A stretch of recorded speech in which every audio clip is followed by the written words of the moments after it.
James was a fresh new idea.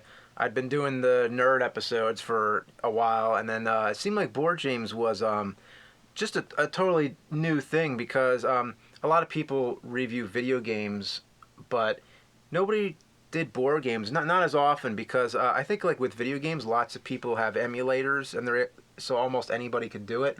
But with a board game, you have to have the board game. There's really no other way, and it's such a more tangible thing. Like having a physical game, you could actually film it yourself and film it from whatever angle you want, and it's really more like making a movie a little bit because the nerd episodes is mostly just you're recording yourself playing the game. So it definitely brought a third dimension to everything, and that's what I really like. And also, didn't it just start because you felt like making a video about Mousetrap? I think I remember you telling me. Yeah, it was just something else, because you know how we review all kinds of different things on the site. It was just a Cinemassacre board game review, Mousetrap. And I think when you drew the title card for that one, you put glasses on me, so I think you might even been thinking it was the nerd. I don't know. Well, I remember thinking, like, immediately, James was like, oh, I'm going to review Mousetrap, and then I saw the video, and James was almost done with it, and I thought to myself, wait a second, this has a lot of potential here because, there's so many franchise board games. There's Star Wars board games. There's Ninja Turtle board games. I'm like, you know what? This could become a series. Yeah, so and a character, and it wasn't a character in the first one. Yeah, it was just kind of like the Simon's Quest video was just you. It wasn't a character. Yeah. So it was really had the same progression as the nerd. Same thing as the nerd. The second episode is what brought the character on. So Dragon Strike was actually a game I always wanted to play. As a kid, I played it a lot, but because it took so much imagination and it was kind of involved, it intimidated a lot of people.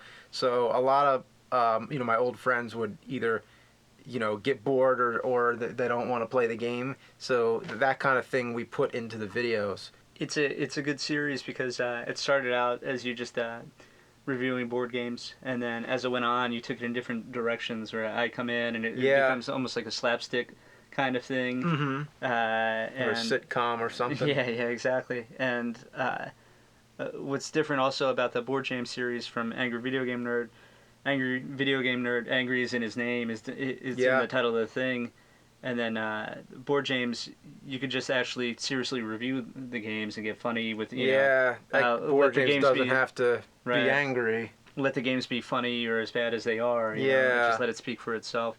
I think, did you have that in mind when you were starting the Board Games thing? Was that almost like, were you trying to get away a little bit from the angry persona? I think so. It really was like kind of just a side project, like an escape, because it's just like I was kind of doing the same thing with that character, and it was like I want to do something else where I don't have to be angry. I could just do whatever I want to do, and that's what I really love about those, that I love that they're more like movies. They're a lot shorter than the nerd episodes. I feel like there's not as much pressure. I don't have to go into every detail with the game.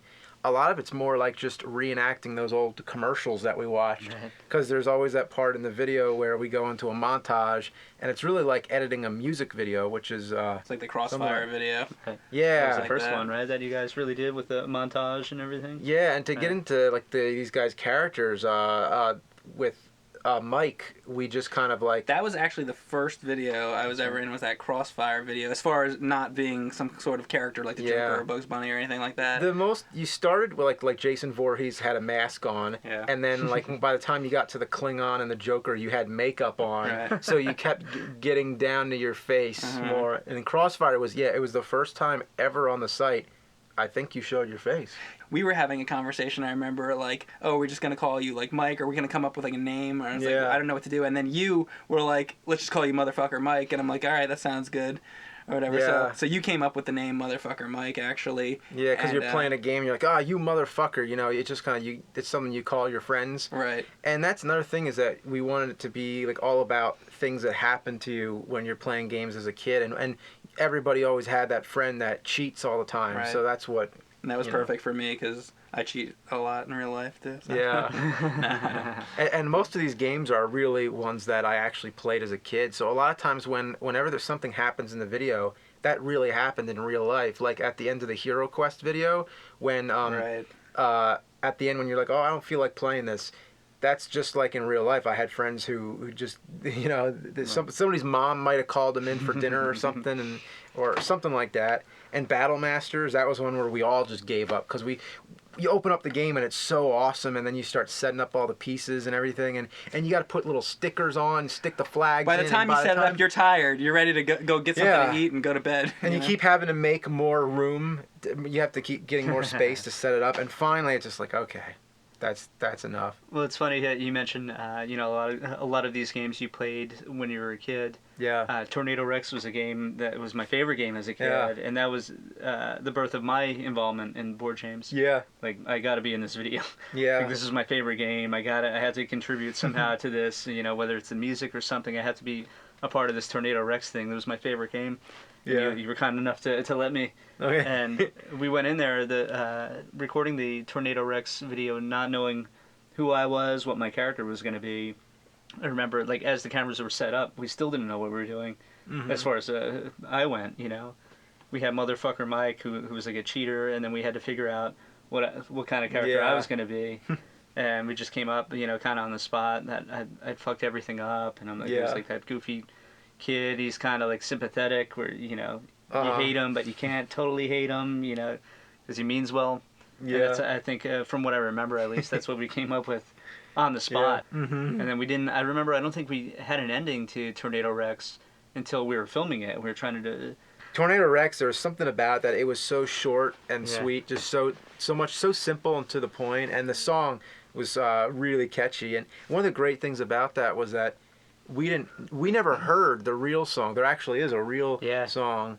I'm glad we didn't see that commercial first, because I don't think it was on YouTube. There was one after. song I just want to mention. There was one song before that in the Crossfire video. Oh, there was a song recorded, which that was great, Lachlan Barclay. He recorded that for us, and that's basically that's a cover of the Crossfire commercial theme. And I thought that was really cool. And then you sort of made that. That was actually the first music video. Well, that's the thing. Is like we would have probably covered the old song, but thankfully we didn't hear it, so we came up with our own original song. Well, that was all you for Tornado Rex. Yeah, for Tornado Rex. Yeah, and I remember when you first sent me the song, I was like, oh, listen to this, check it out. And I just loved all those different things that happened in it, like that gave me a chance to edit more. Like the part where the devil calls your name, and I put the Tornado Rex devil up on the screen, and like there were things that there was so much potential to edit with, and it's such a catchy song too. So I knew I had to write it, and I asked you, I'm like, how long should it be? And you said, well. The guy who did the Crossfire thing. What was it like? It might have been a little too long. I think I gave him because I'm starting to learn better how to direct people with music, because it's like when you're editing, unless you have it already cut up, because you want to cut to the music. You kind of want the music there to kind of dictate the timing of what you want to put in there, but you still have to have an idea of how much footage you have. And with Crossfire, it was just a guess. I was like, okay, well, how about 2 minutes? And then I found out that I didn't really have that. I was using every scrap of footage I had to fill those 2 minutes. So with Tornado Rex, I think we had it closer to what we thought was necessary. So from that point on, it's always been just like 1 minute. Just give me like you'd always just go a 1 minute song, and that's fine. That'll be good for a montage. Doesn't want to go like on too long. Yeah. And usually in like the late '80s, early '90s, these commercial songs were like overly aggressive, or they try to make these like power ballad. Yeah, it's like this fast guitar and like this singer who's like hitting falsetto, and like it's for this game made of like cardboard and plastic and glue. It's like nothing. It's just like a game. Yeah. But then you see these kids like in the jungle. Yeah. Just imagine like Fire by a Law. Yeah, it's kind of like that, I think. Yeah, you're like in reality, it's like a couple of kids like playing in their basement. All right, my turn. Yeah. Yeah. All right, spin the wheel. These kids like think they're gonna be in the jungle playing with Tornado Rex, or they're in their parents' basement as their parents are like getting drunk upstairs or something. Who knows? But like so there's always like this fake like kind of pretense with these songs, these commercial songs, and I wanted to go over the top with it. Yeah. With Tornado Rex, I knew I tried to imagine what if it did have a commercial, what the song would be, and I thought it'd be like this distorted guitar and this like fake kind of metal, and I took it like a little further. And it does have a commercial, but we didn't find that out until later. Afterwards, and I heard it. It's funny because I heard the other song, and I'm like, oh, this sucks. My song's actually better than this. You know, I'm like, Yeah. oh man, it's like some And, stupid like country tornado Rex. Yeah. It's like so bad. Yeah. You know? That's And, why I never took off. That's why obscure game. They needed me to write Yeah, the song exactly. for it. Yeah. Big mistake. And then Dream Phone, a lot of people, every time I show somebody that video, they're like, oh, I didn't remember this song. I'm like, that's because it wasn't written. Like, you made it up. Everybody thought that was a real song. It's like, oh, real. And then when they see the credit come up at the end, it's like, oh, I thought that sounds just like it's from the 80s. I didn't know that that was like. But there's a line in there, something about like sleeping in the bed or something, which Yeah, obviously well, wouldn't be in the that's commercial. funny you mentioned that. Yeah, I mean, because I remember when I did the Tornado Rex video, he said, "Can you drop like an F-bomb in there or something so people will realize by the end that it's not the actual commercial Tornado song, Rex one, right? Like Yeah. you wanted some kind of separation from the Tornado Rex song, so that's why it ends with like "You better fucking abide." In Dream Phone, I don't drop like any profanity, but there's a line in it. It's like he's gonna make my dreams come true. My bed has room enough for two. Yeah. It's like kind of like perverted. Like Yeah, it's like, exactly. Like 12-year-old, 13-year-old girls, and it's like this. Yeah, I know. Sexual innuendo or whatever. And it's funny too because when you look at the comments, people are like, "What the fuck was this song?" And people are like offended by They it. think it's like a real song. Yeah, they thought it was I real. know. A lot of things, like a lot of the videos we were talking about, like we kind of come in with like the ones that I'm in at least. We come in with like a basic idea of what we're gonna do, but there's no really set script. Yeah. A lot of it is made up on the spot, and we just roll with the punches. One of those videos is Shark Attack. I remember you did write a script, and it called for us to be outside on the beach, which would have made it a great video. The aesthetics of it, I even got like that old Victorian bathing suit and the mustache and everything. But we only had one day to film. And you came to the Jersey Shore, and there was a huge storm raining, and there was just absolutely no way we could do it. There was a tornado. Yeah. There was a tornado. That's right. We did. Real tornado. Yep. Tornado Rex. Yep. And so then we had to kind of roll with the punches and come up with a different ending and just kind of write it on the go. Yeah. And sometimes it works, sometimes it doesn't. Sometimes it works better than others, but it's kind of fun to live on like a high wire like that and just kind of trust yourself and try to make best with what you have. Mr. Bucket was the first Board James epic where that video, I remember I worked on that for an entire month. It took me a month of just doing that video and nothing else. Whereas Dream Phone, actually, which came later, took many months because we kept taking a break and going back to it. It was just the idea of, the commercial was so funny to begin with. We wanted to do something that parodied the commercial, but I always thought, well, what if Mr. Bucket was a like horror character and he's stalking Board James? So that was really the first time it was a like horror episode, and then Dream Phone was sort of just like a sequel to that, basically. But Mr. Bucket was a really hard one to shoot because the bucket doesn't move like that. I had to really what it does, it goes backwards in a circle, and there's two wheels on the back, and one wheel has one part that's flat, so every time it gets to the flat part it kind of turns itself, so it just goes in a circle. So what I had to do was put a bunch of duct tape and different pieces of things at the bottom to get the wheel rounded so that it would keep going backward, and then I would reverse it. But for every shot I had to adjust it because sometimes I wanted the bucket to come out like at an angle, so whenever I did that, basically it would widen the circle. So instead of him doing a circle like this, he would do this really wide one, so I would just get this great turn, and I'd have to do take after take after take until the bucket did what I wanted it to do. And then I would play it in reverse, so it would look like he's coming to me. It's engineering at its finest. It is, Mr. Bucket. So by the end of that video, like I was toying around with that thing for so long, and even when I thought I was done with the bucket, I'd put it in the box, I'd put it away. I'm editing the video, and then I'm like, oh fuck, I need sound. Like now I'm at like the sound part, and I'm like, okay, for whatever reason you just didn't get the sounds that you wanted, and I just need a little bit of jingling or any kind of sound. I would have to keep going back and getting the bucket out again. So I was recording that bucket for about a month, and by the end of it I started to feel like I was actually going insane, and I didn't even want to look at the thing anymore. And it's like all these odd hours of the night working around the clock on this, so I started to feel like the bucket was actually coming after me. I just think that's funny. I've been recording this bucket for a month. Just like a bucket sitting there.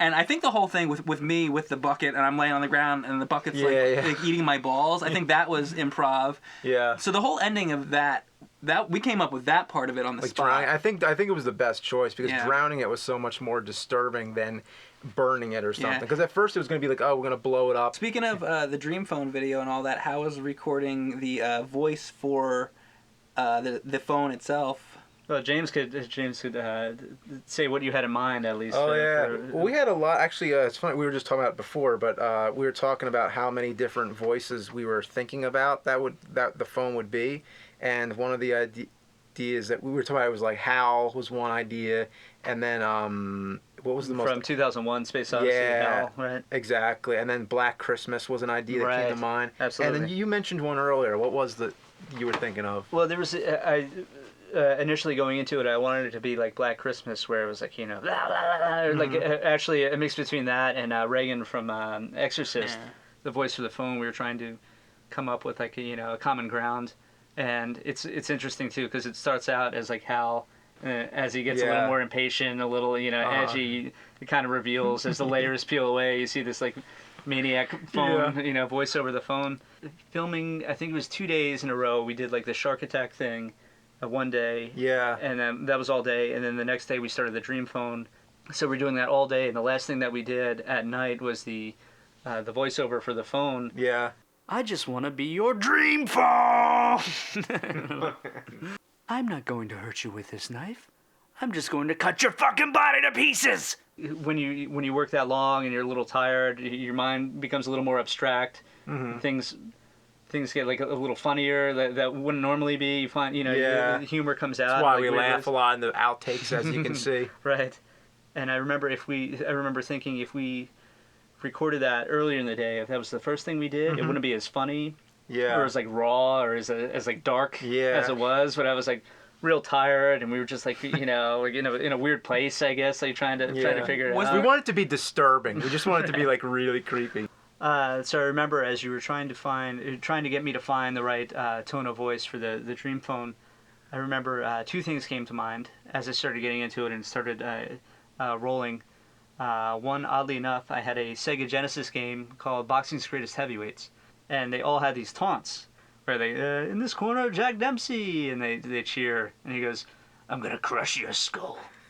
And another was, there's this famous speech by the civil rights leader, Adam Clayton, and he's saying to like the crowd, he goes through this long thing, he's like, what's in your hand? What's in your hand?